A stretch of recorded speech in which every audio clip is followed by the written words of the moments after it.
ఈరోజు మన అయోధ్యలో దివ్యమైన భవ్యమైనటువంటి రామ మందిరం నిర్మించుకోవడానికి కారణమైనటువంటి కరసేవకులందరూ ఎంతోమంది వారి యొక్క త్యాగఫలమే, వారి యొక్క ప్రాణత్యాగతమే ఈరోజు మనం ఇంత సంతోషంగా మనం దివ్యమైన రామ మందిరం మనం కట్టుకుంటున్నాము. దానికి కారణమైనటువంటి కరసేవకులకు అందరికీ మనం ఈరోజు చాలా సంతోషంగా మనం విజయోత్సవాన్ని శౌర్యంగా మనం జరుపుకుంటున్నాం.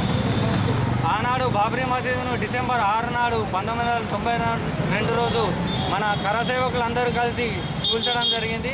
దానిని కొంతమంది అన్యమతస్తులు కానీ వారు బ్లాక్ డేగా ప్రకటించుకొని దాన్ని బ్లాక్ డేగా జరుపుకుంటుంటే విశ్వ హిందూ పరిషత్ బజరంగ దళ ఆధ్వర్యంలో బ్లాక్ డే కాదు, దాన్ని మనం విజయవంతంగా దాన్ని మన రాముని యొక్క మందిరానికి సాధించుకున్నామని చెప్పేసి, మన రామ మందిరానికి మన కరసేవకుల యొక్క విజయం అని చెప్పేసి దాన్ని శౌర్య దివాస్గా మనం జరుపుకోవాలని ప్రతి సంవత్సరం డిసెంబర్ 18 నుండి 23వ తారీఖు మధ్యలో మనం ఈ 4 రోజులు కూడా ఒక పండుగ వాతావరణంగా చేసుకొని మనం ఆ కరసేవకుల యొక్క త్యాగానికి మనం గుర్తుగా మనం ఎంతో సంతోషంగా రామ మందిరం నిర్మించుకుంటున్నాం. ఈరోజు ఆ రామ మందిరానికి గుర్తుగా మనం కరసేవకులు అందరం కలిసి సంతోషంగా శౌర్య దివాస్ జరుపుకోవాలని చెప్పేసి బజరంగ దళ విశ్వ హిందూ పరిషత్ తరఫున పిలుపునివ్వడం జరిగింది. కాబట్టి ఈరోజు జగిత్యాల స్థానిక తహసీల్ చౌరస్తా దగ్గర మనం ఈ యొక్క శౌర్య దివాస్ను